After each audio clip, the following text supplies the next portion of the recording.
Morning, everybody. I'm going to let a few more people into the room, and Sarah's going to give me the thumbs up once we're ready to go. Good morning to all of you for the second day of the Open Symposium for 2024. If you were here yesterday, so just a couple more minutes, so nobody misses out on the beginning of the session.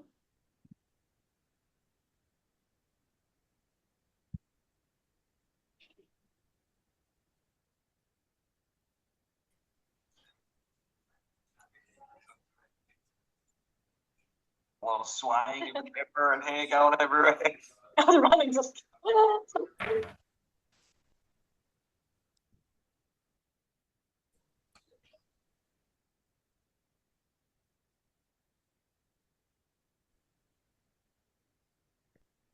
Okay, Deb.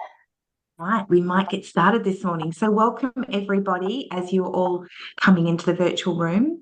Good morning, everyone, and welcome to the official opening of the Open Symposium for 2024. My name is Deb Sabaris, and I'm the CEO for the Centre for Excellence in Child and Family Welfare. We're the peak body for child and family services in Victoria and Tasmania. We're thrilled to have you here with us this morning for our 2024 Open Symposium. The symposium brings together practitioners, researchers, policymakers, and organisational leaders from across the child and family services sector and allied sectors. Before we go any further, we have Auntie Georgina Nicholson to provide us with a welcome to country. Auntie Georgina wasn't able to be with us today in person, but has recorded a message for all of us to listen to. Thank you. Well, thank you, Deb.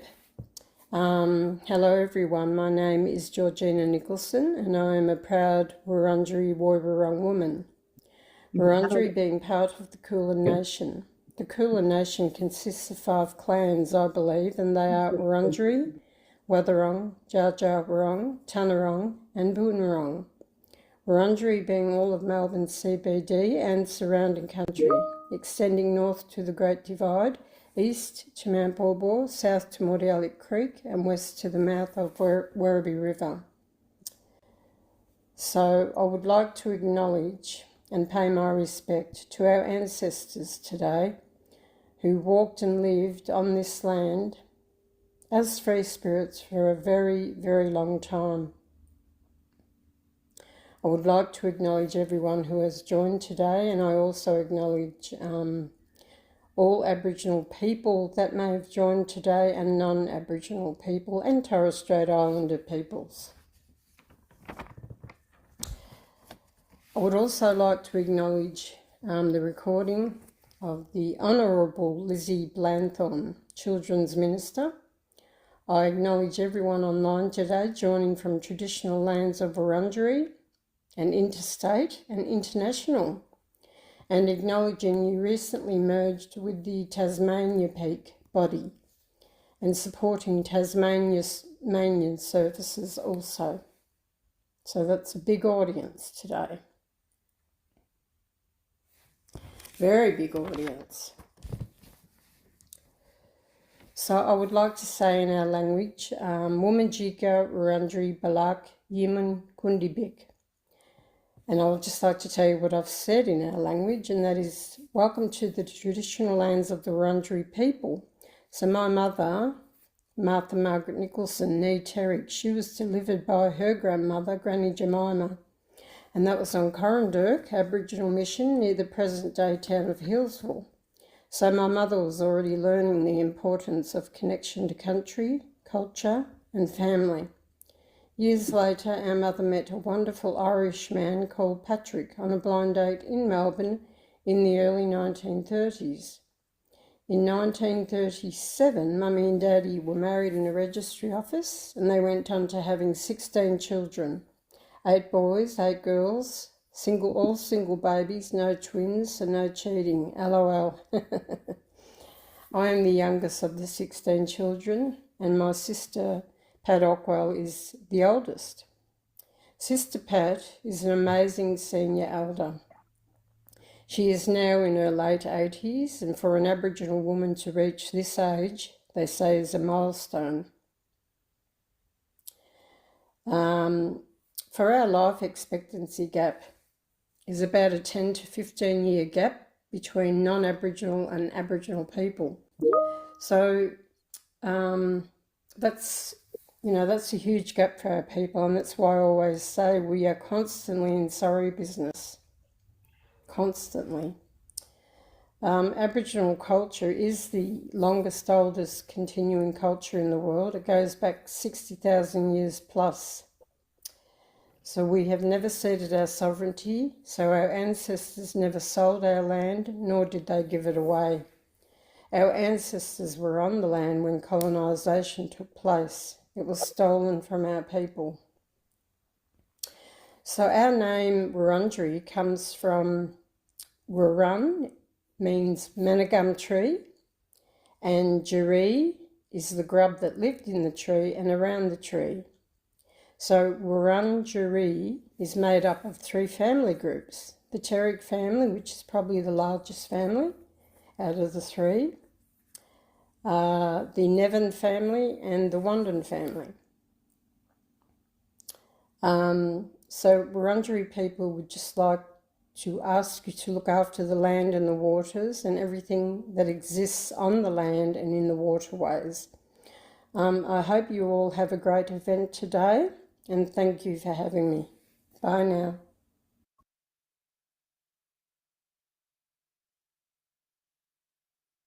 Thank you, Jolina. That was beautiful. I wish I could be in the same room with you and see you today. What a beautiful welcome to country. I'd like to also begin by acknowledging the traditional custodians of the lands we're gathered on today, and I extend my respects to elders past and present, and to any First Nations colleagues here in this session with us this morning. We have much to learn from our First Nations friends, colleagues and families, and approaches to working with children and families. And over the next 3 days, we will hear from a range of organisations and individuals who are doing groundbreaking work. So, the annual Open Symposium is about driving sector excellence through the sharing of knowledge and expertise. It's really about a movement of people that are trying to think about the best ways to work with our families and children across Victoria and Tasmania. For those new to the sector or new to the symposium, Open is called the Outcomes, Practice and Evidence Network, an initiative of the Centre, which is funded by the Department of Families, Fairness and Housing. I'd like to say how greatly we appreciate this collaboration with the department, which has now been over many years. When I first came to the Centre about 10 years ago, we hosted a network called the Sector Research Partnership, which brought together researchers and practitioners to discuss the latest evidence. It was valuable, but we recognised the potential for doing so much more with our sector to build confidence in creating and using the evidence about what works. Our member organisations wanted to build their own data and evaluation skills internally to reduce reliance on external researchers. The Centre and Department were keen for any research to meet sector identified need rather than research identified need, and for research practice arrangements to be more genuinely collaborative. As a result, Open was created in 2017 as a sector-led initiative supported by the Victorian Government, working closely with researchers and practitioners to improve the value of the evidence being generated. In the 7 years since inception, Open has been a key driver of the shift which has taken place in sector capability around evidence creation and use. One of the most outstanding features of Open has helped break down knowledge silos and foster a more collegial approach to sharing what works. As well as being more confident in collecting and analysing data to demonstrate the impact of their programs on those that use services, our sector has long recognised the critical importance of capturing the insights of clients and shaping service responses according to their expert feedback. I'm thrilled to say that this year we received the highest number of expressions of interest to present at this symposium, and this is the most ever, which is why we have this 4-day sprint, don't we, Sarah and Mandy? This just shows us how much interest there is in Open and the innovative work of our sector. that is happening across the state, but also that you want and need to showcase this work. As the peak body for children and families, the Centre greatly looks forward to the presentations we hear over the next 3 days. And I'd have to say it is going to be a very, very exciting few sessions. And what we'll see is people jump in and out of the sessions. And this is why we try and create that sort of flexibility for you in terms of what we're doing for you over the next few days. So, without further ado, I believe that now we are going to hear a video. Is that right, Sarah? We're going to hear a video of Minister Blanthorne. So first, though, we have this message from the Honourable Lizzie Blanthorne, Minister for Children. Minister Blanthorne is unable to attend today's session live, but has recorded a video for us. We love for you to hear from the Minister. She's very supportive of the use of evidence, so it'd be great to hear her words this morning as she helps us open up the session for 2024.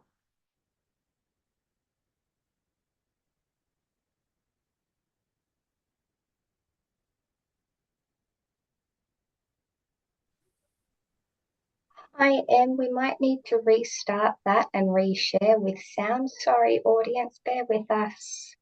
Fine, Sarah, you take your time.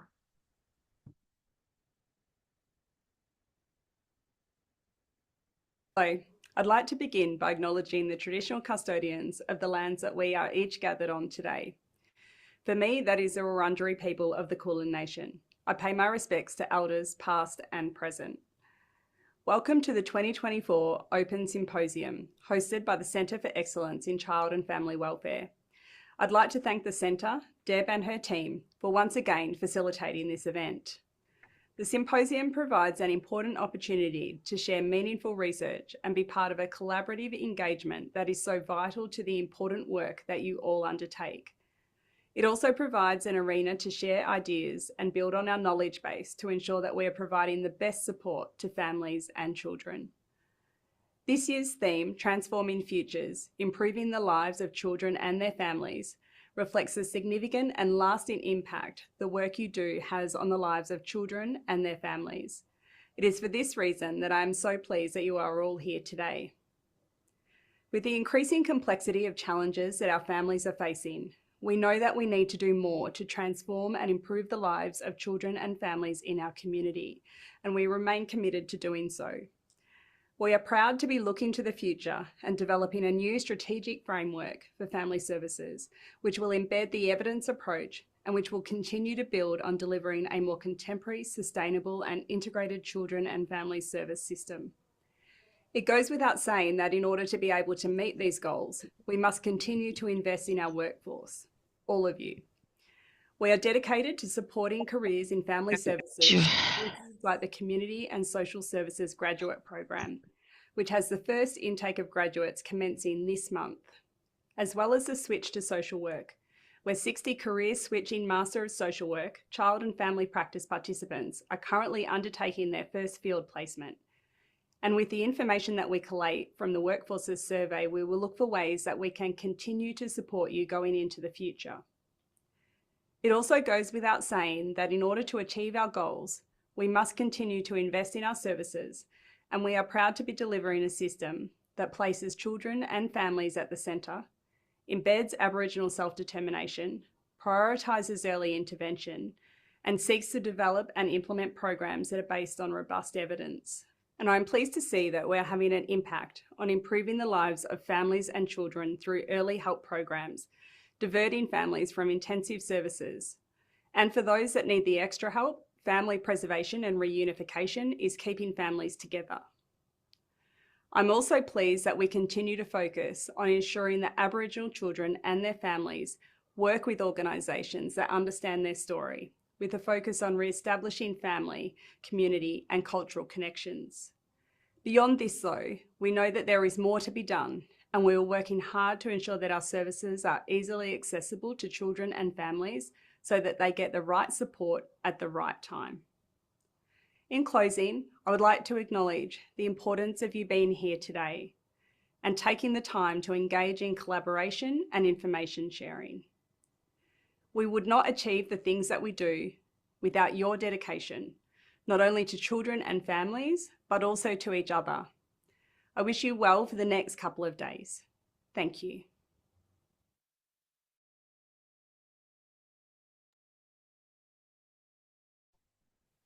Thank you, Minister. I'd have to say she knows I'm a big fan, and she sends a very powerful message of the journey we've been on in Victoria about the use of evidence and how vital it is to provide for families and children what they need at the right time. So really, really important messages. We are very grateful to the Victorian Government's commitment, the children of our state, and actually Minister Blanthorne is the first ever Minister for Children, and that creates lots of opportunities for us to look at all of the services that children need across the range of portfolios, and her leadership in that. This year, the department extended its support for Open by committing an additional 2 years of funding. This is very much appreciated by all of us in a very fiscally constrained environment, and shows a lot of foresight by the Minister and her team in making sure that we don't drop the ball on looking at gathering evidence to get the best outcomes for children and families. Okay, now some acknowledgements. I just want to thank our generous sponsors for this year's symposium, VACA, Anglicare Victoria, CSNet, Berry Street, Impact Initiative, and WCIG. We wouldn't run these events without our key champions, and I thank each of these organisations for their ongoing commitment to improving the lives of Victoria's children and families, and the support for not just the symposium, but by supporting this, they're supporting all of you by sponsoring this really, really important event. But before we go any further, just some housekeeping. We will have an opportunity for questions at the end of each presentation. So please put your comments and questions in the chat, and we will put them to our speakers after the presentation. Also, if you could just keep your mics on mute. We did hear a few breakthrough conversations in this first session, so please keep your mics on mute as we can hear you, but also we are recording this session. If you're having any tech issues throughout, please contact the wonderful Matt Edwards, whose number is on the screen, and we will try and help you. So our theme this year is transforming futures, improving the lives of children and families. This really is the heart of the work that our sector and you do each day. And what the Centre stands for, really, in terms of assisting people to have the best lives possible. We want to ensure that every Victorian and Tasmanian child's voice is heard and upheld in decisions that affect their future. We also know that our sector continues to go above and beyond to strive for children and young people to be placed at the centre of the work that they do each and every day. That's why events like this are so important, because we get to hear from those doing the real work, the work on the ground, about how they're doing this work and how they want to improve the lives of children and families. This year's symposium offers an incredible diversity of topics and speakers, reflecting the real-life challenges and opportunity in our work. I thank each of the presenters for taking the time out of their busy work to share their knowledge and their incredible work with all of us. From parenting support programs to partnerships in out-of-home care, we'll hear from those who are on the front line of creating change. We have an incredible lineup of keynotes as well. Tomorrow we'll hear from Gulsum Adas, Director of Child, Youth and Family Services with the E-Safety Commissioner, who will share research insights and practical resources to support practitioners and parents to keep children safe online, which is a very big topic of conversation in our country and across the globe. On Friday, Daniel Donoghue from Project Rocket will share the screen with a member of the National Youth Collective to discuss ways to bring the youth voice more fully into frame. Our program today, however, features some outstanding sessions. We'll explore themes such as early help models, building resilience through early intervention, and we hear from speakers who are taking innovative approaches to supporting vulnerable families. And if there's one thing that young people say to all of us, and if you look at the Anne Hollands report recently released, we want help way earlier. So that session is really, really important. As we think about the future and the challenges we face, it's crucial to place children at the centre of all of our discussions on climate change. This week is Children's Week, and the theme is Children Have the Right to a Clean and Safe Environment. This focus is based on the UN Convention of the Rights of the Child, Article 24, which states that children have the right to good quality healthcare, clean water, nutritious food, and a clean environment so that they will stay healthy. The UN encourages richer countries to help poorer countries achieve this. And it might not feel like that to everybody in this country, but we are indeed a rich country.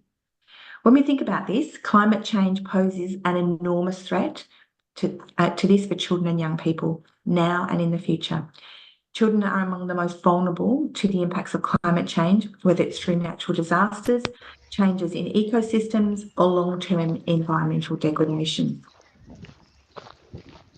They will inherit the world we shape today, and the decisions we make now to protect our planet or not will be felt most by future generations. And if any of you have little children or grandchildren, this will be on your mind.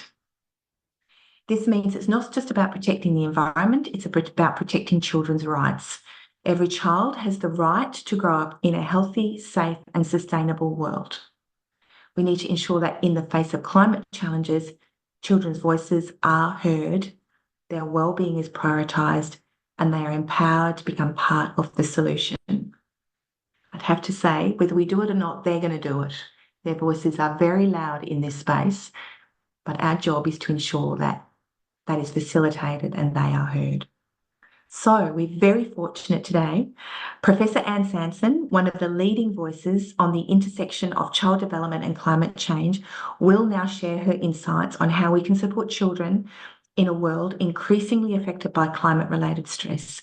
Her extensive work highlights the need for resilience building in young people and emphasise that the decisions we make today will shape their tomorrow. So I'll just say a little bit more about Ann. Ann is a highly respected expert in child development and wellbeing, as I said, and is an honorary professorial fellow at the University of Melbourne, and her research has been pivotal in understanding how child, family and community factors shape the society and emotional development of young people. One of her standout contributions is as a principal investigator on the Australian Temperament Project, an extraordinary 36-year study that tracks the socio-emotional development of individuals from infancy into adulthood, and now also continues the work with children. This is a remarkable piece of work. Anne was also the founding project director of the longitudinal study of Australian children, which looks at how social, economic and cultural factors impact the well-being of 10,000 children nationwide. And she continues to serve as its principal scientific advisor. More recently, Anne has focused on the impact of the climate crisis on children and future generations, helping young people navigate the emotional and practical challenges of such a changing world. With over 200 publications and a career dedicated to improving the lives of children, Ann Sanson brings a wealth of knowledge and compassion to her work. This is going to be a very exciting session. There'll be moments where we'll all find this really challenging because it is challenging times, but it is very, very important that as a group of practitioners and leaders in this country that we hear and understand what's in front of us and that we act. So I'm going to now hand over to Anne and just let you all know that Dr. Mandy Charman from the Open will be leading the rest of this morning's sessions, including the Q&A. I just want to say thank you, Anne. And I'm looking forward, I'm sitting in on this for a little while. I'm looking forward to hearing from you. Thank you very much, Deb. Thank you very much for the invitation. Let me see if I can share my screen now.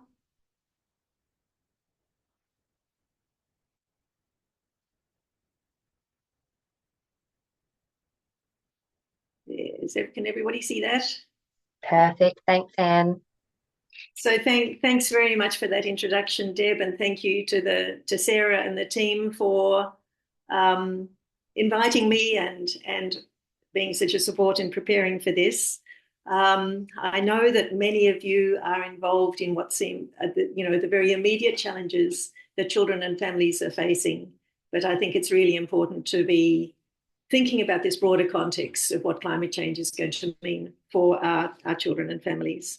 I'd also like to start by also acknowledging that I'm on the land of the Wurundjeri Woiwurrung people, pay respects to elders past and present, and to recognise the care that tens of thousands of generations of Aboriginal people, Indigenous people have given to the land, and the threat that that land is now under, and how Aboriginal people are going to be on the front line of feeling the impacts of the climate crisis and of the fossil fuel industry, which they are feeling right now too.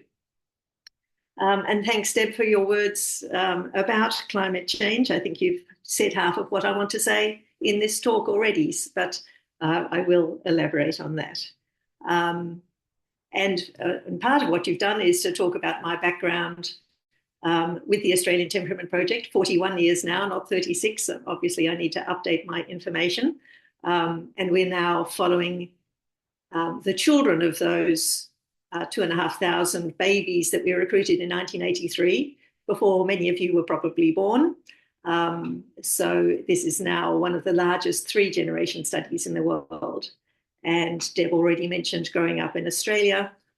The basic thrust of both of these studies are really to understand how we can best support children, young people, young adults to grow up to be happy, healthy, and productive individuals. So we've looked at all sorts of aspects of that, looking at characteristics of the child themselves, of their families, their communities, the broader society.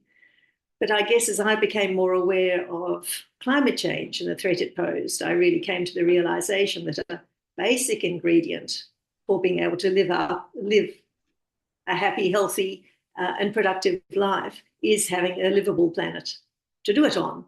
And that, in fact, that planet is under great threat. So I took early retirement so I could focus more specifically on the impacts of climate change on our young people, how we can best support them, what we can do about that. And I've been doing that for the last 10 or 12 years. So that's how I come to be here. So let's just start. Deb warned you that we're going to start with, confronting some of the realities of climate change. Let's just start. I think it's important to get the scale of this in our heads before we start. So let's just look at what some of the people we ought to listen to have had to say about climate change. So The Lancet, the leading medical journal, describes it as the greatest health threat that we're facing this century. The Pope describes it as our greatest moral challenge. UNICEF calls it our greatest intergenerational challenge, and also human rights and child rights challenge. Defense departments around the world are really worried about how climate change is going to be such a source of conflict and to exacerbate conflict, both between countries as resource scarcity gets to be more felt, but also within countries. So, for example, the UN Security Council calls it a threat multiplier for conflict. And of course, our climate scientists have been telling us for a long time now that what we're facing is an existential threat to future generations. In other words, the risk of the deaths of millions, if not billions, of people, and perhaps the collapse of human civilization. So Sir David Attenborough described it as a man-made, important that bit, the man-made, well, person-made, human-made disaster of global scale, our greatest threat in thousands of years. And I think if we look around us now, so we've now had about 1.2, 1.3 degrees of warming compared to pre-industrial levels. And I think even with that amount of warming, we can see how the Earth is already too hot, is already suffering. Absolute tropical, ridiculous paradox. Sorry, you went to Queensland. So we know about the levels of coastal inundation. We know about Pacific Islanders facing the drowning of the homes where they have lived. We know about the flooding that's happening in many places, including in Victoria. In terms of the natural world, we know about the collapse of biodiversity, species extinctions, the bleaching of our beloved Great Barrier Reef, the world's greatest living ecosystem, and all that brings along. We also, some of you probably have had closer experience of bushfires than you would have liked to have had, but we know about wildfires happening around the world, even in the Amazon, even in the Arctic. And we also know that already millions of people are having to leave where they have lived for generations and try and find somewhere else that will welcome them, because their country has now become unlivable, being too hot, too dry, too wet, too salinated, all sorts of reasons for millions of people being on the move. I'd like to show this graph just to illustrate the urgency of action, and I hope all the policymakers here are paying attention. So this is a graph that was made in 2019, and it's looking at levels of carbon emissions in gigatons of carbon dioxide. So in 1980, levels were already beyond a safe limit, but they have continued to escalate. And this shows how, if we'd started taking serious action on climate change around the year 2000, we could have had a relatively gradual reduction in our reliance on fossil fuels and other forms of emissions to still achieve a safe climate. 2019, when this graph was made, you can see how steep that transition then needed to be. When they made this graph, they hoped that carbon dioxide levels might be stable, but in fact, they've continued to go up since that time. And so now what is confronting us is an extraordinarily fast transition to get completely off fossil fuels, to be drawing down the excess that's already there in the atmosphere. So I think it's a good graph for just illustrating the urgency of what it is that we're facing and how we all need to be engaged in this effort. And of course, we all know where those greenhouse gases come from, the carbon dioxide and methane and so on. It's basically in how we live our lives every day. The huge, fast increase in levels of carbon dioxide started about when I was born, around 1950 is when you see the graphs going way up in terms of emissions, when we adopted this very luxurious, extravagant, consumerist lifestyles. So the emissions come through our mining of fossil fuels, our use of them in electricity generation, the use of that in all of our forms of transport, the ways in which we do agriculture, particularly our forms of farming and cattle production is the very worst. Deforestation, forest fires, use of fertilizers. Basically, what needs to change is everything to do the way we consume, the way we travel, the way we live our lives. So big changes for us and young people in particular. I expect all of you are familiar with Bronfenbrenner's bioecological model of human development, which sees the child in the center being surrounded by nested rings of influence, with the outside ring being the macro system, which is usually thought of as being government and government policies and culture. But I think we can also think about climate change as being out in that outer ring, where climate change is happening at a global level, but which is then manifested at every level, from the global through to the local, and then filtering through to affect every other system that affects human lives. So it affects almost every aspect of human development and well-being. And here is a very messy figure of trying to get an awful lot of information into one slide, but just to illustrate what I mean by this. So at the macro system, the outside of this onion rings, we have the increasing temperatures, rising sea levels, unpredictable seasons, the extreme weather events of floods, fires, hurricanes, droughts, etc., and the collapse of biodiversity, which some of that has direct influences on the individual, but it also filters through to the ecosystem, where at a broad level we have a scarcity of arable land, food, water, increases in air pollution, mass migration, economic disruption, etc., etc. Through then to the mesosystem, so more like the community surrounding the child, where the stressors the families are under and communities under result in an increase in violence. There's good evidence of that. Loss of housing, adequate food and water at a community level, disrupted schooling when schools are destroyed or through flooding and so on. and then down to the microsystem, where we really have a disruption of the whole caregiving system, high levels of family stress, the child experiencing disrupted routines, loss of social and peer support, and of course, the widespread experience of traumatic events, and those happening not necessarily once, but several times. So that's a very rough sort of way in which, as a developmentalist, I try to think about the ways that climate change impacts upon development.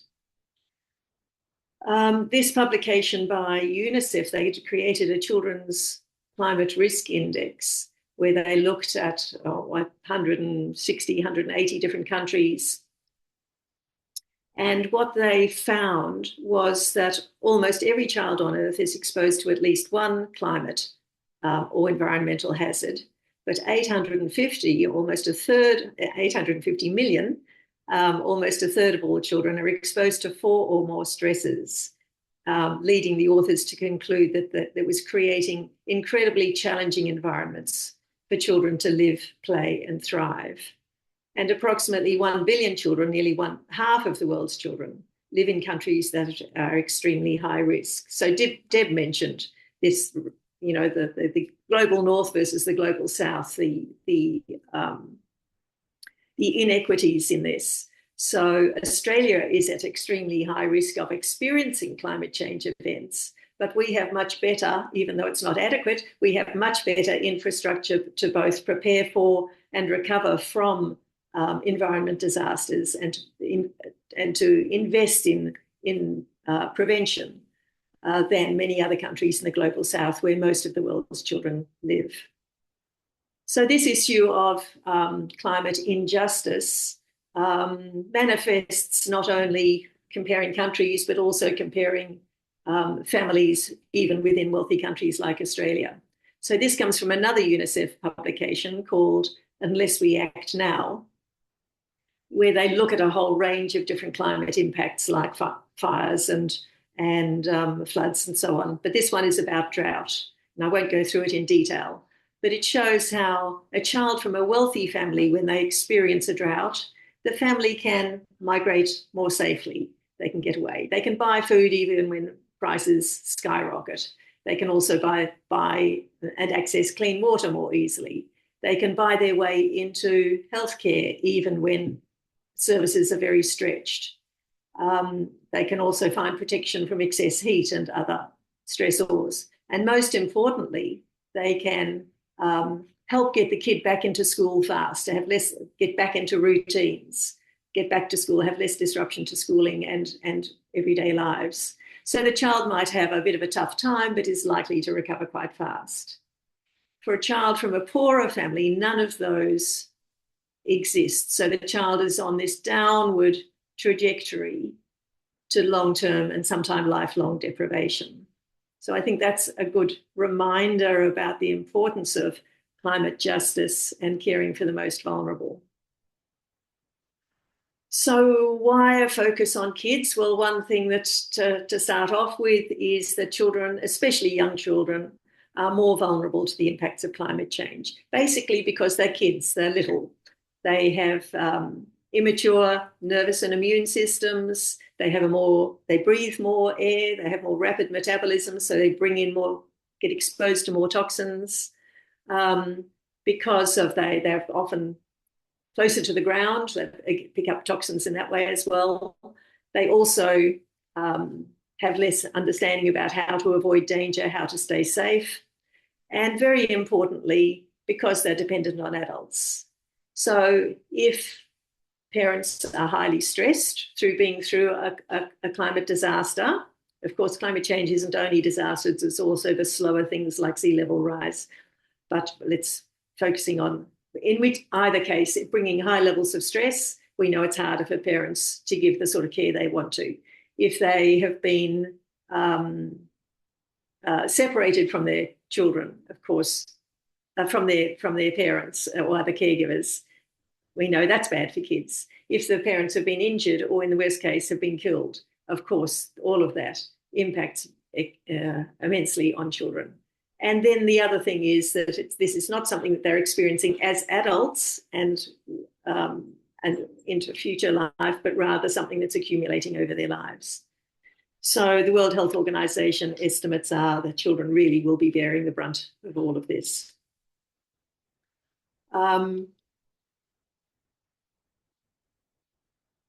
So what sort of things are we talking about when we talk about the impacts on kids? Well, obviously the deaths and injuries that come about through bushfires, floods, hurricanes, etc. Also the increased prevalence of infectious diseases as temperatures go up and rainfall patterns change. Things like malaria and dengue fever and a range of other things are increasing their range and their prevalence. And then, of course, through water and food shortages, things like malnutrition and diarrhea might not be so much of an issue for us here, but in many parts of the world, they're big killers. But then there is also the psychological impact. So we know from a lot of research following kids who've been through climate disasters that rates of post-traumatic stress go up markedly, as do depression and anxiety. Many kids have sleep problems, troubles getting to sleep, staying asleep, having nightmares. Many have trouble with learning because of the level of stress, but also because of disruptions to learning. So, for example, follow-ups of kids who were involved in the Black Saturday bushfires have shown that the disruptions to education that they experienced at that time have measurable impacts on their academic achievement 10 years later. And then a number experiencing a sense of hopelessness and helplessness. What can I do about this? But of course, how severe those symptoms are depends on the nature of the exposure that they've had. And the good news story is that most children are amazingly resilient. You'll all know this. And most do recover over a period of months after single disasters. That's if we can get the appropriate supports there. If they've been separated from their parents, if they can get back together with them fast, if they can receive, even if parents are or other caregivers are highly stressed, if they're still able to give stable and sensitive caregiving, if they can get back to their routines fast, like school, but if schools are destroyed, then things like child-friendly spaces, and if they get enough support from peers and other forms of social support. But their vulnerability increases if the exposure is severe, if they've been injured themselves, if they've seen people being killed, if it takes a long time to get back on track again, and if it's repeated. So I'm sure some of you probably have had experiences with things like the, one flood following on from another, one bushfire followed by another, or fire followed by flood, etc. It's really hard if these things happen fast after each other. It's hard to get support systems, family systems, community health and education systems really up to speed and strengthened before the next event occurs. And the evidence in terms of individuals is that, if a kid has been through a bushfire and another bushfire is coming, they don't say, oh, here's another bushfire. I know about this. I got through the last one. I'll be fine. But rather they experience all those reactions much more strongly. They're re-traumatized. And sadly, this is the likely scenario for many children. So this graph comes from Save the Children on the basis of some very careful modelling done by Theory and colleagues. And what Theory and colleagues did was to compare somebody born in 1960 to a child born in 2020. And they looked at a whole range of different climate disasters, bushfires, crop failures, drought, floods, extreme heat. And you can see in each of these cases, the probability of the kid born in 2020 experiencing these things is between twice and nearly 7 times as much as somebody born in 1960. So let's say somebody born in 1960 might experience 3 really bad heat wave occasions, which have really disrupted life, haven't stopped them going to work, caused respiratory problems, all those things that happen with extreme heat. The child born in 2020 might then be experiencing around 21, which is like, 1 every 4 years or so. And the same with all of these other things. So this repeated exposure is what we can be thinking of for the next generation. As I said, there's a lot of confronting stuff when you really look at this in detail. And then there's this other whole category of reactions to climate change, which is sometimes called vicarious or indirect impacts. And that is still the norm for us here in Australia, even though the number of kids directly experiencing climate events, climate disasters, is increasing. It's now something like 1 in 6 have experienced some sort of climate disaster. Still, the norm is for people to know about, kids to know about it. And we know from the surveys that the majority worry about it. So the sort of things that kids tell us is that they experience fear, anxiety, worry, distress, grief, a sense of loss, a loss of beloved places, a loss of the future that they thought they were going to have, anger and frustration with my generation, your generation, for having created this problem and doing so little about fixing it, and fairly widespread sense of helplessness, despair, and hopelessness, which is not how we want our young people to be feeling. So there's been lots of research on this. The most authoritative study so far still is this one by Carolyn Hickman and her colleagues. It was published in Lancet in 2021. And they surveyed 10,000 young people, 16 to 25-year-olds across 10 countries, including Australia. And what they found was that 60% were very or extremely worried. It's important to note that hardly any of them were not worried at all. The rest were mildly or moderately worried. So the norm is being really worried. 58% felt betrayed by their government's inaction. And the same percentage felt that humanity is doomed. We're not going to get on top of this. So the authors concluded that the psychological, meaning emotional, cognitive, social, and functional burdens of climate change are profoundly affecting huge numbers of young people around the world. So the term that gets bandied around to refer to this is often eco-anxiety, which has been described as a chronic fear of environmental doom, or more poetically, watching the slow and seemingly irrevocable impacts of climate change unfold. But there are a couple of reasons for why I really don't like that term. The first is it sounds like it's a pathology. It's something to, it's something wrong with a person.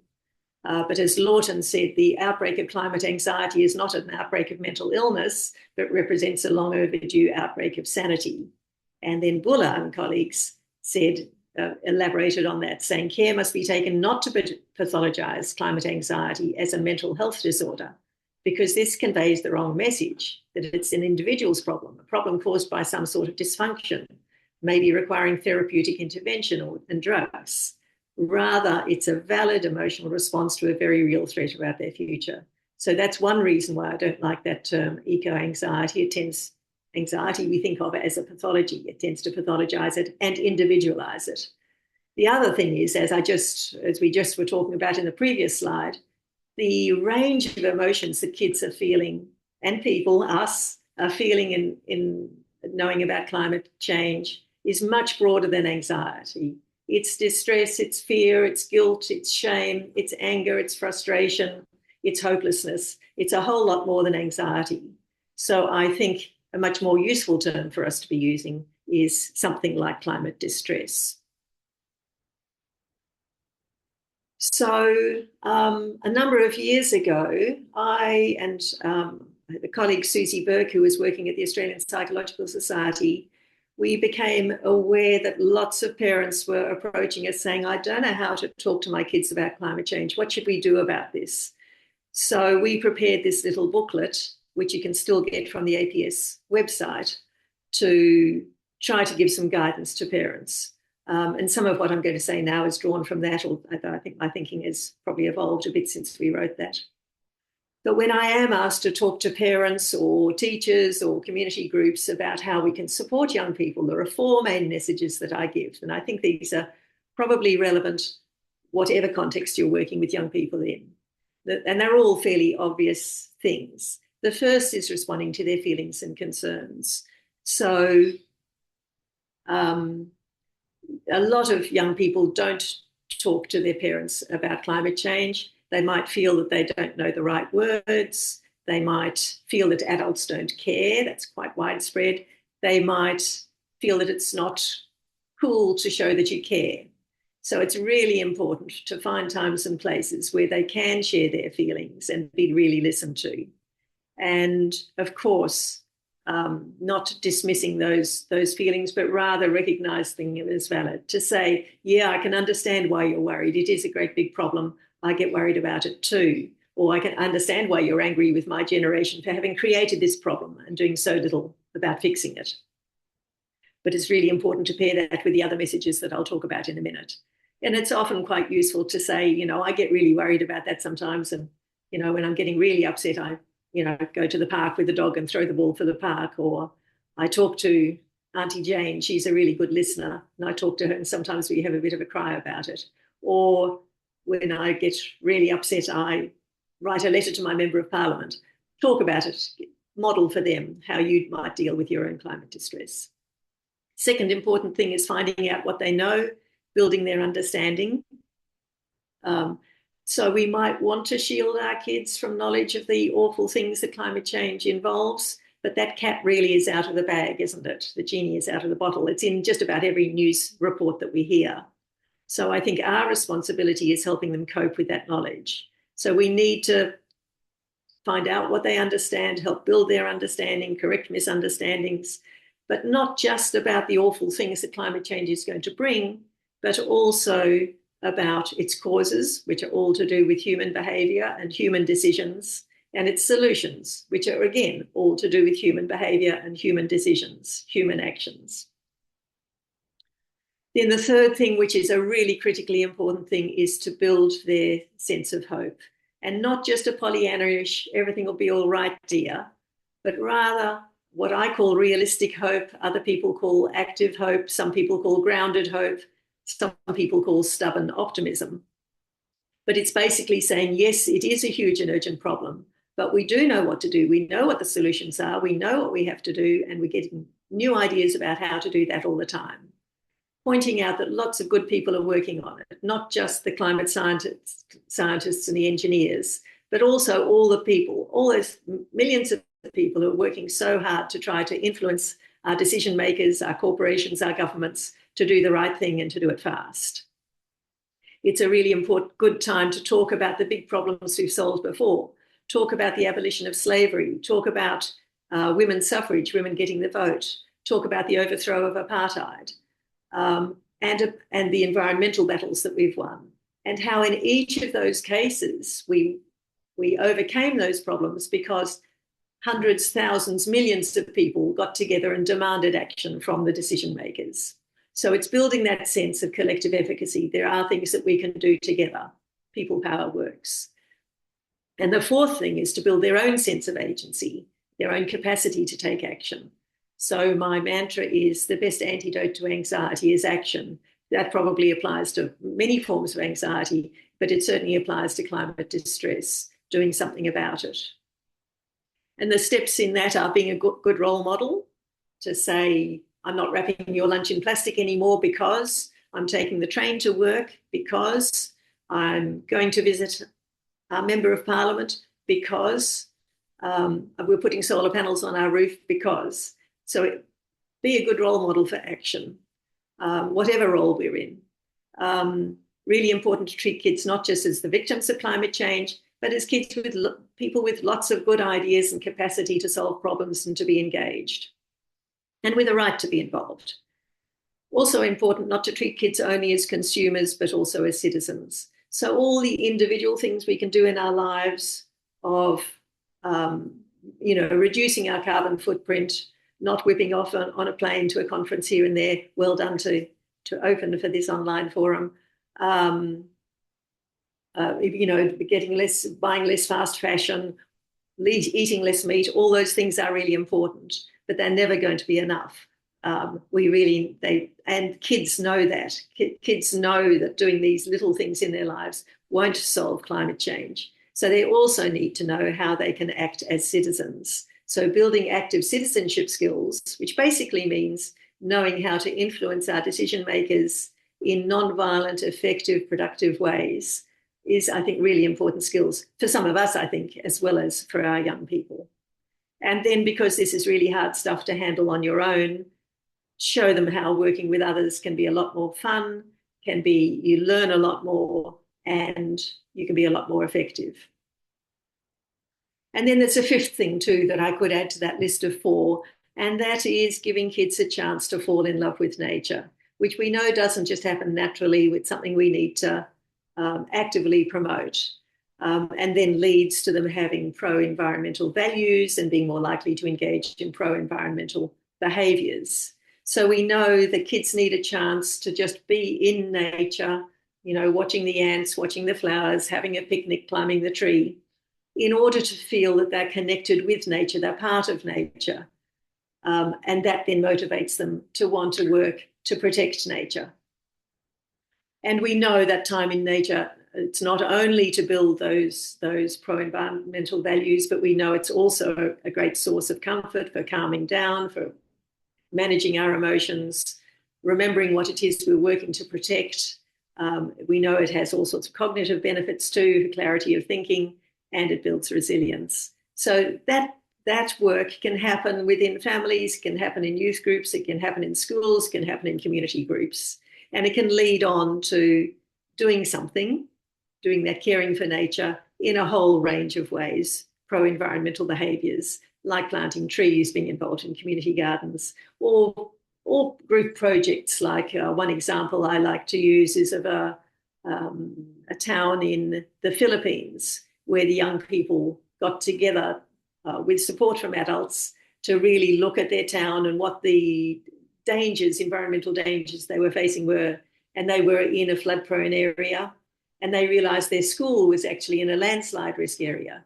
So they lobbied the mayor and all the other powers that be to have the school be moved to a safer place.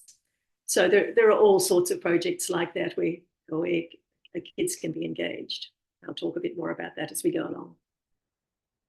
So now when we're moving to what actual things can we do on the ground with kids, I'm going to have to skim along the surface because my time is fast running out. But this is we did a series of podcasts for the Mental Health Professionals Network, 4 podcasts with my colleague Susie Burke, who's an environmental psychologist and a clinical psychologist, and Merle Conyer, who's a psychotherapist who does a lot of work in this area. And they had all sorts of good ideas. So our first episode is on what are the connections between climate change and mental health. And then for those who are working in any therapeutic mode, how we can bring climate change into the office, deal with climate change in the office, how we can pivot our modes of practice. The third episode is most directly relevant to maybe to many of you, is talking about ways of supporting children and young people, and lots of great ideas from Susie and Merle of theory-based ways in which we can do this. So using attachment theory to talk about attachment to nature, using ACT, acceptance and commitment therapy, using narrative therapy, lots of really good ideas. So I really recommend you listen to those. And the fourth episode is how we can support ourselves and how our organisations and workplaces, we can also be working to engage more. So I recommend that. Going back to hope and agency. So Joanna Macy talks about hope being a verb, not a noun. Hope is something that you build through action. So hope and agency are really closely intertwined and are really critically important. And I really like this little continuum here. It comes from work in disaster risk reduction, but it applies whatever it is we're doing, about the levels of agency kids might take on. So the first is knowledge. I'm learning about disasters and how to stay safe. Then voice, I'm speaking out on disaster risk. And then action to protect, I'm helping to protect my community. Action to influence, I'm influencing the way my community protects itself. And then finally, action to transform. I'm working to make my community less vulnerable and to change policies that affect me, my country, and my community. So you can think about that as being an age continuum or a context continuum, or a personality continuum, but it's quite useful for thinking about where do I want to focus my work with young people. And of course, in terms of transformative action, our best example is Greta Thunberg, who started her school strike in 2018. And just showing how ready the children of the world, of Australia and the world, were to hear that message and how it resonated for them. A mere 3 months later, we had 30,000 kids in Australia going on strike. And less than a year after that, 6 million kids around the world saying, you've got to protect our future. This is our future. You've got to do something about it. And then, of course, COVID happened and these sort of things became impossible. But there are still people who say, well, should we really be encouraging our kids to take action on the climate crisis, either through school strikes or whatever other form? Well, Hart and colleagues have done lots of youth participatory work in lots of places around the world, and they conclude that developing the skills and having the opportunities to actively contribute to combating climate change can provide important psychological protection, helping young people to feel more in control, more hopeful, and more resilient. Then these next two quotes here come from a little study I did with a young climate activist, Marco Bellamo, and we interviewed a whole lot of other young climate activists around the world. And here are just two quotes from that paper. So Alice says, through her activism, I've learned how to talk to authority figures, recognise my rights, speak confidently in public, communicate non-violently, how to work effectively in a collective, and how taking action creates a sense of solidarity, cooperation, and productivity in the face of despair. So she talked about how she had been very despairing before she started to take action. And then Emma says taking climate action can be incredibly rewarding and fulfilling and has built up many of my skills. So when I heard what people were saying that they were gaining through their climate activism, and there's research on this too, it's not only this self-report, it reminded me of another little booklet that I wrote with Susie Burke and a colleague when we were really reflecting, well, what are the skills and attributes that the next generation are going to need to cope with this climate changed world that they're moving into? And what we came to was really things that fit very well with a youth positive development framework. So it's things like self-regulation, being able to manage your emotions, your behaviour, things like having good coping skills, things like knowing how to cooperate and collaborate, knowing how to resolve conflicts non-violently, things like being community-oriented, being interested in volunteering and being engaged in things, and having bigger than self values. So not just concerned about your own immediate circumstances, but caring about nature, caring about other parts of the world that are suffering. And it seemed to me that these young activists were showing all those attributes. So these are the things I think we should be focusing on and building with young people. And it seems like activism can be a way of building all those attributes. But we shouldn't just leave it to the kids. The burden on kids can be overwhelming. So from that same study, Andeli says, sometimes it makes me feel empowered, like I have some control, other times deflated, as I feel like no matter what I do, it won't work. And Emma says, it can often feel full of despair and anxiety. Young people often feel they're fighting a battle they need to win, but know they might never. And the impact on mental health can be great. So that really focuses on the importance of what we do in supporting young people.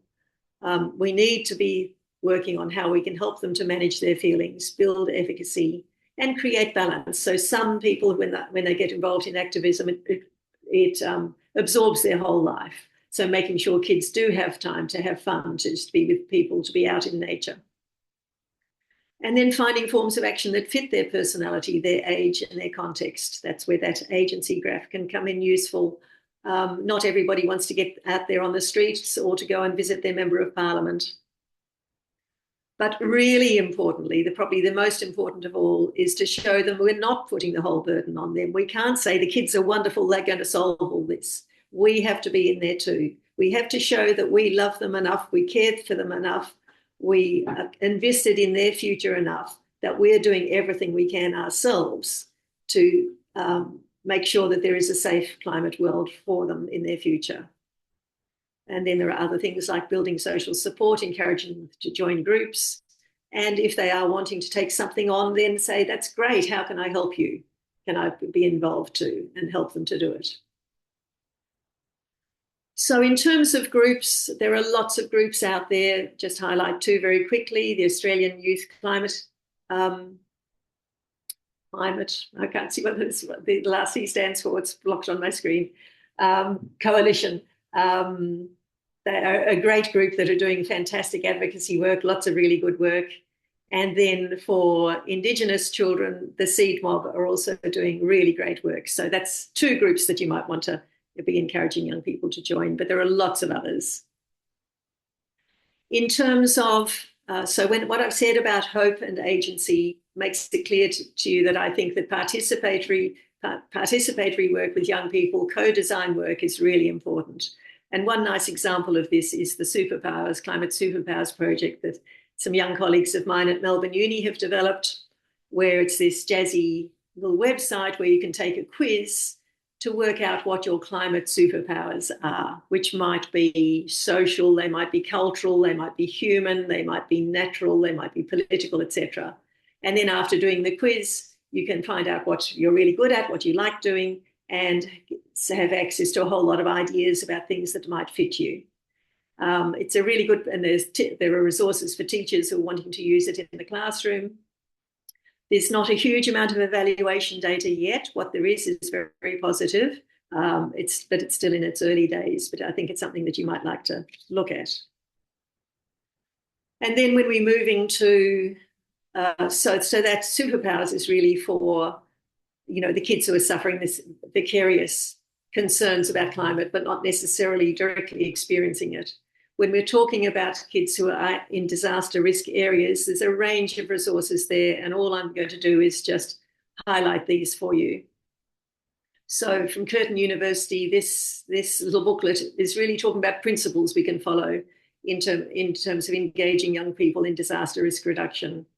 This is another resource from the Australian Psychological Society about the importance of psychological preparation for disasters, recognising, thinking about how we're going to feel, how we're going to manage those feelings, and so on.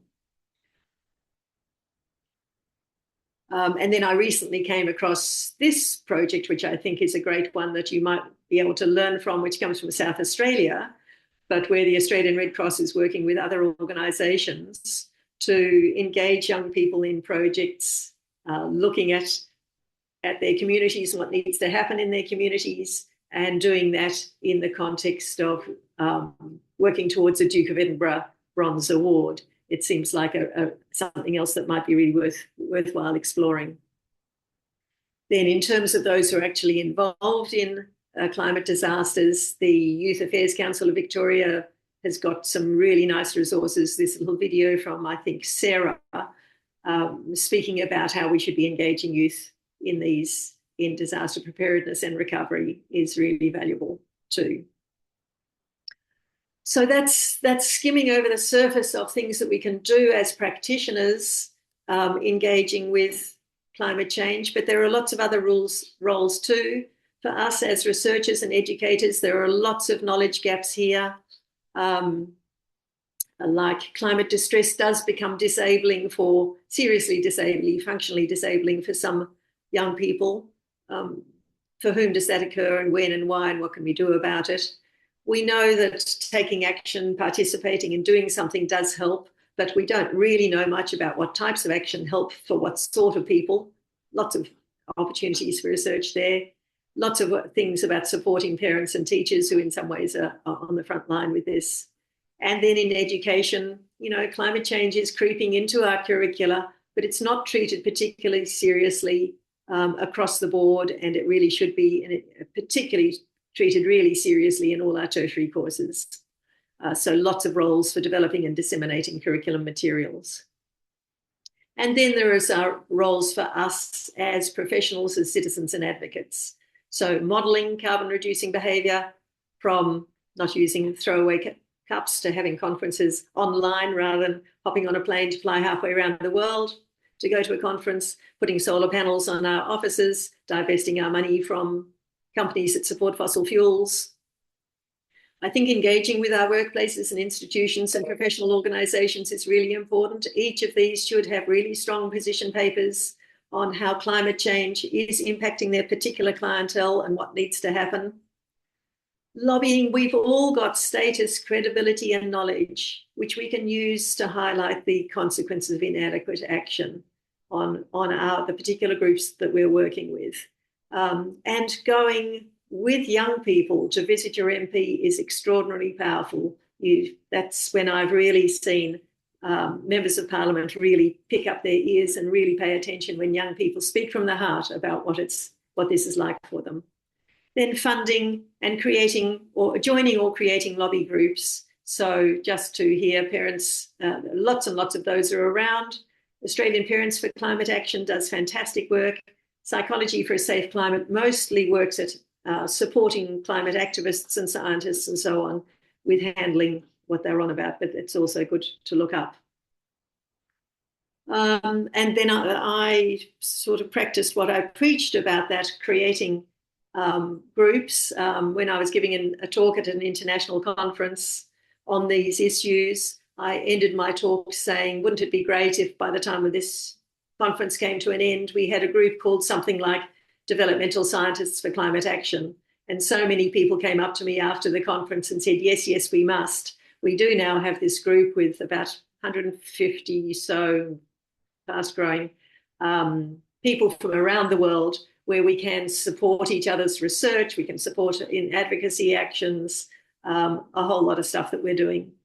So if any of you define yourselves as being a developmental scientist, which basically means somebody who is concerned about human development, you're very welcome to join us. And I think that's, I think I'll skip, very quickly on this one because I'm out of time. I think it's important to think about these two sides of climate action, adaptation and mitigation. I think our comfort zone is often in the adaptation side of things, helping communities and children in all the different ways that we can.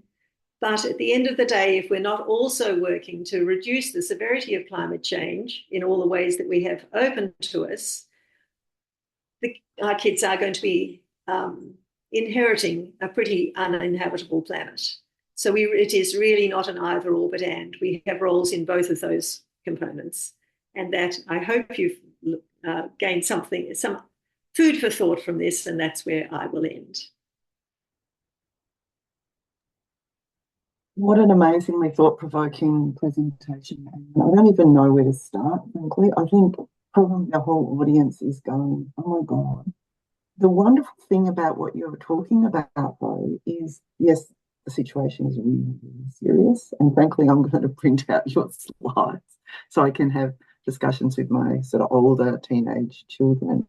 But also you've come up with a whole heap of resources that that would provide a really great starting place for us all and have preempted a lot of my questions. So I'm just going to jump in with the things that I'm really curious about. Firstly, your involvement in the longitudinal study, and right at the end you talked about we're still uncertain about what are factors that affect people's approach to how they manage in themselves this risk, and whether it's people or whether it's children. I wonder if you had any reflections on the types of effects, because I'm seeing in my relatively comfortable older teenage children this despondency about the future from both a financial and, well, what's the point of getting a career because none of the careers are going to be existing anyway and we won't have a well to implement them. Now, these are privileged children. I suppose I wondered about some of those reflections. I'm sort of starting with the more grim side and then we'll move to the more action-oriented side. Yeah. I don't know. I guess from our longitudinal studies where we did in the Temperament Project, we did look at what the predictors of positive youth development were. And what we found is really fairly predictable. It was having strong self-regulation, and that's something we can always be building in our kids. It was having those bigger than self values. So instilling those values that are not just to do with my career, about material possessions, about wearing the right clothes and things, but really caring more broadly. This comes right from early childhood all the way through. Strong relationships with parents, peers, and teachers, feeling like school is a place where you belong and are being valued. Academic achievement was not a predictor, but feeling like school was a place where you're valued.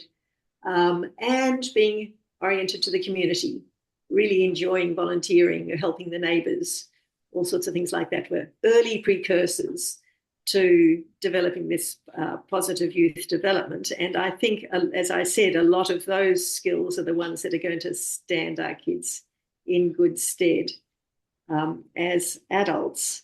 But I think in terms of, I'm not quite sure what else to say about ways we can help our kids to cope other than the sort of things that I've talked about here, of listening, making sure their level of knowledge is right, and knowing how to do something about it.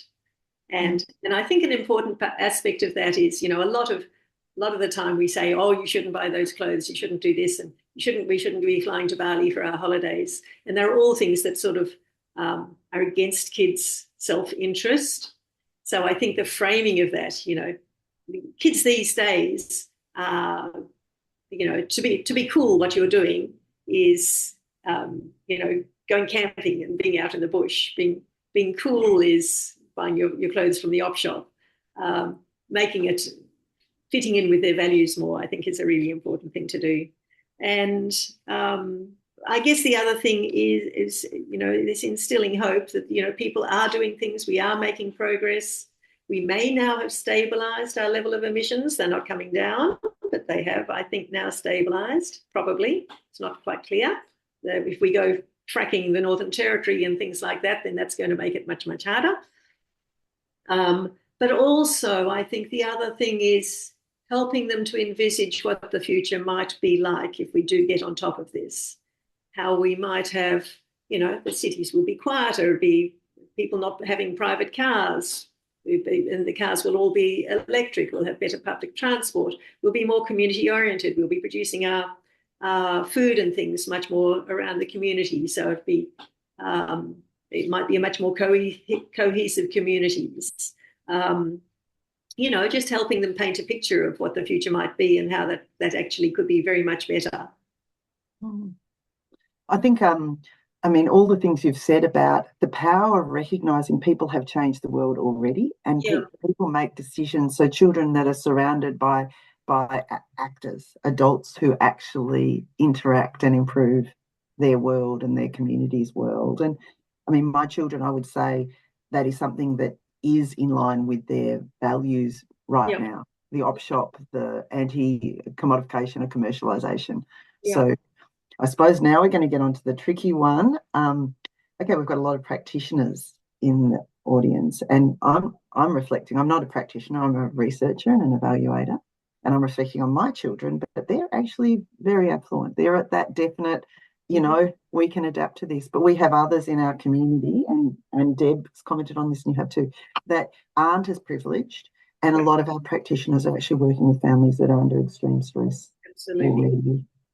And would you have some key messages? And I think there's a lot anyone will take away from what you've said. It's just been amazing. But any further thoughts on those people are at the front end of trying to manage the stress for a whole heap of reasons, including this one for these for the families they're working with?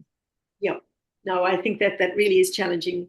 And I had meant to say that at the start, that I recognise that many of you involved in dealing with the immediate and important, stressful situations that so many people are in.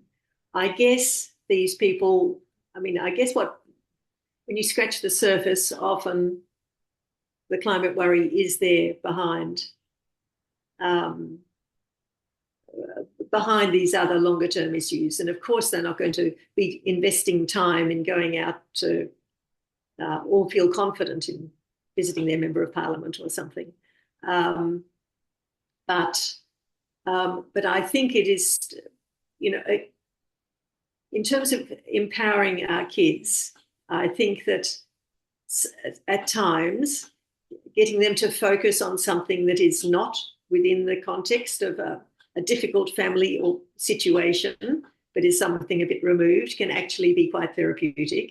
So to be working with a bunch of other kids on something that is improving your community overall, looking at what are the climate risks in your particular community and how can we improve that. That sort of going beyond yourself can sometimes be a very good thing to do. The other thing is this sort of raising the issue. So in that podcast series that I talked about, Susie and Merle as practitioners were very strong about, what does it mean if we don't actually bring this up? What's that saying about our commitment to people's future?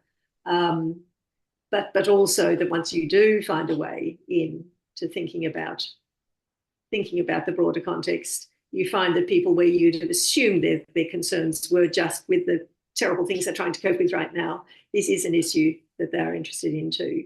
So I don't think I have any, so I think showing where you stand, making it easy to bring up the conversation about climate change with, things like the poster that I have here, to have posters up in your offices, on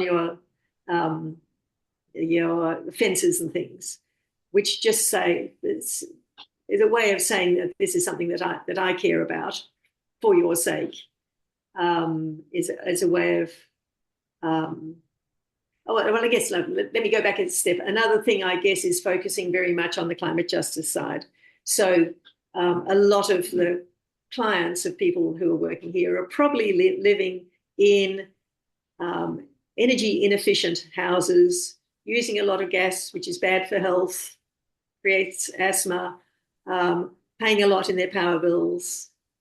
So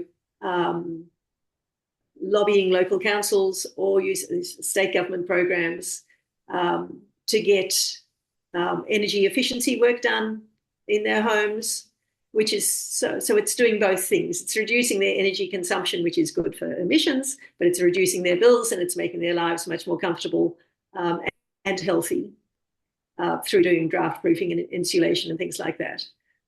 So that's another practical way in which saying, summers are going to be getting hotter, we're liable to have flooding, etc. Here's one way we can protect you, and that's a direct practical thing. People can be feeling like they're doing something both for their families as well as for the future.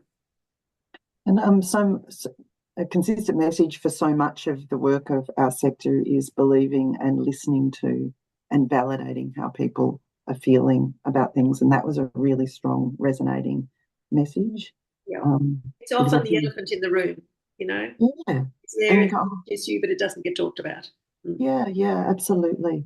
Look, thank you so much, Anne. I mean, we could have this conversation on and on, but maybe this will be a start of greater engagement of our sector with some of your resources and some of these types of considerations, which I'm sure everyone is already there. I'm not saying we're not already there, but sometimes for me, we need on-tap access, and thank you so much for bringing that. I'm astounded at what you've managed to cover in the amount of time that you had. So thank you very much. We might wind up. I can see lots of very positive comments. Thank you. Let me just say that I have given Sarah a whole list of resources, of websites and papers and things which people can access. Yeah. So thank you. Yes, thank you very much. We have actually put them in the note, but as everyone has heard, we release recordings of event reflection of the whole session with the recordings and all the resources. So don't panic if you miss them. We will be providing them to all registrants and to the open network as well. Now, we just want to thank Anne again. And of course, we want to thank our sponsors. We're just now going to go, as we move into our break, to a brief recording from Anglicare, who is a really strong sponsor of the centre and open and always at the front of anything we do. I'm going to hand over, and then we're going to have a short 15-minute break. If you can return about 10:35, 10:38, that's very specific. So do your best, and we'll look forward to seeing you at the next session.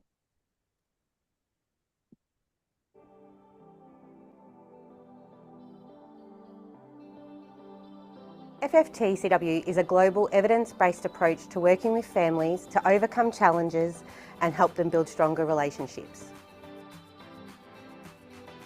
The dignity it affords all the families that we work with. I love the focus on allowing families to lead. I love the whole of family approach, the work with the children and the young people as well as the parents and caregivers, that it identifies families really loosely, so it's acknowledging that all cultures see families differently, and it is very focused on reducing the shame and the blame and the negativity that people can feel when they're experiencing challenges or judgment or adversity when raising their children. Just the complexity of the families that we work with, and some of these families are hard to reach, and they're at the end of the line. They're at the cusp of having children removed, they've had a number of services involved, and sometimes they can be distrusting of the sector and of services. Whilst that is challenging, is one of the most rewarding things about FFT-CW is its ability to engage and match their approach to the unique needs and the individual needs of the family. It really does strike the right balance between meeting the needs of families but also professionally developing practitioners and supporting practitioners in a way that is sustainable and deepens their practice for the long term. Because it's so rewarding. We know it works. We know and feel the absolute privilege of being able to deliver a model and an approach to our complex young people and their families that will achieve the outcomes that they deserve and aspire to. It's been the difference, I believe, in young people being able to remain safely at home or entering out-of-home care. I think that's the ultimate reward for an FFT-CW practitioner, is to have these families come into our program and know how difficult it is for them at that time and actually support them on their journey of change. And I just don't think it's measurable in terms of the intrinsic reward that that gives you as a professional and as a person